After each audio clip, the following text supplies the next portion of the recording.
Ocean View Motel. Could survivors be hiding inside? It's possible. I remember a report about a similar incident from '84. I've looked through the docs we found in Dimensional Research. That slide projector is extremely powerful. You were right to shut it down.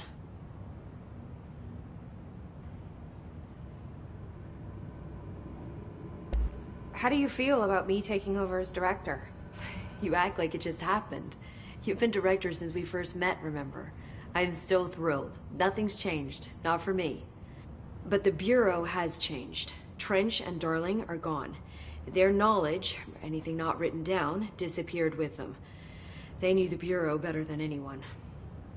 They're the Bureau's past, Emily. We won't operate like they did. We'll learn from their mistakes. We'll be better than they ever were. We won't ever be like them. When the hiss got into my head, I saw some weird things. I think Darling even spoke to me. Does that make any sense to you? Well, empirically, no, but phantom voices as well as hallucinatory states are not uncommon here. And considering the forces that Dr. Darling was working with, he could have been transferred to a different plane of consciousness, physically or otherwise. And that doesn't upset you? Oh, very. And the fact that he hid those forces from me, it's infuriating. But Darling's dream was always to look beyond our reality. This time he may have taken a step too far, but as long as his consciousness can perceive his surroundings, I'm sure he's loving it. Maybe Darling was just trying to protect you from the darker side of his work. Fuck that. I'm not a child. Like, don't just assume I'm going to consider something morally repugnant. Which it all was. Which it all was, of course. How was Dylan? The same. I can't detect any his activity, but his physiology has certainly been altered by it. And I can't tell if his brain activity is genuine or simply the aftermath of the hiss, like spasms. Dylan could wake up tomorrow for all I know. I really can't say. Then I just have to wait for him. That's fair. He waited a long time for me. Don't worry. We'll be monitoring him round the clock. If he wakes up, we'll be ready. I don't mean that in a hostile way, just... well, you know. I hear you. My brother isn't exactly popular around here. I hope one day he'll have the chance to change that. So, there was a moment after Hedron died that I couldn't feel my powers. The hiss got into my head. Just for a moment. So that explains the HRA outage. Before we knew what was happening, the hiss had us. They were in my head. I saw terrible things. I mean, I was about to go under forever when the hiss was pushed back. The HRAs had come back on. Dylan vanished afterwards, and we fought off the hiss that came after him. So if Hedron's death knocked out the HRAs, that means there must be a new local source for them to relay, which I'm guessing must be... me. You. Hedron is dead, assuming that word even applies to a resonant-based life form. But whatever it awakened in you, the power you call Polaris, is still active. Or at least, that's what my instruments are telling me. I don't think we're ever gonna understand all of this. And I'm okay with that. I'm just glad you're here with me. That's good to know. Thanks, Emily. I found Dylan attacking the astral plane and the board. What was he hoping to accomplish? Huh. Since they arrived, Hiss have been corrupting objects of power, which have an inherent link to the astral plane. Maybe their goal was to access the astral plane and the board itself. That still doesn't tell us why. His motives are a difficult thing to work out, but I have been digging through confidential files and noticed a strange gap in knowledge regarding the board. Looks like any data on them has either been deleted or was never gathered in the first place. Then maybe it's time someone looked into that. Maybe it is. Well, I've got a bureau to run. See you soon. Yes, ma'am, Director Faden. Please, Emily. Not even as a joke. If the slide projector requires a slide, four ways that glitches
weird.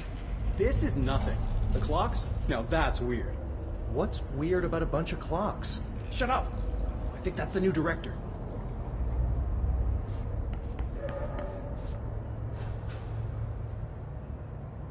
Do you need something?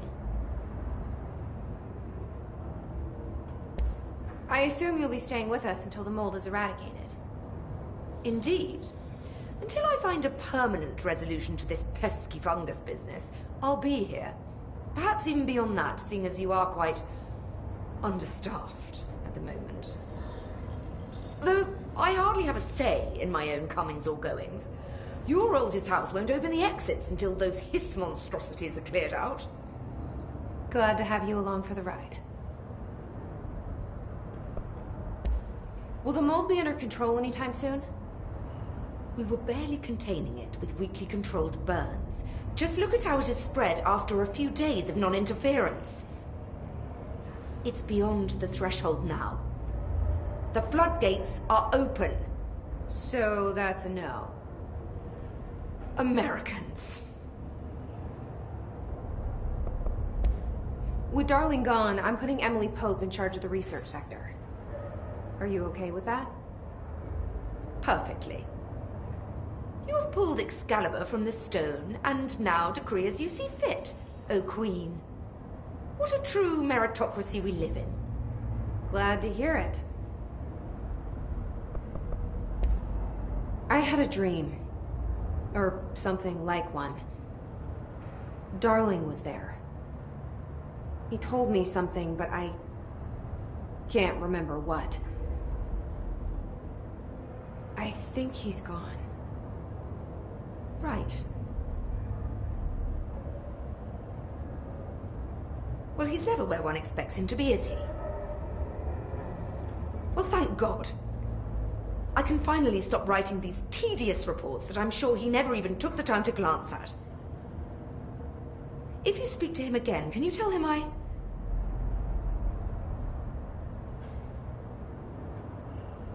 hope he found what he was looking for. I'll try. I should be getting back to work. I'll see you later, Rhea. Dr. Underhill, if you please. Be careful down there. You don't want to have to come save you.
Agent Fisher, day 6 inside the motel. Utilized surveillance methods are as follows. Fiber optic cameras slid under the individual room doors. Motion detectors in the lobby area. Tripwire, triggering a flash camera across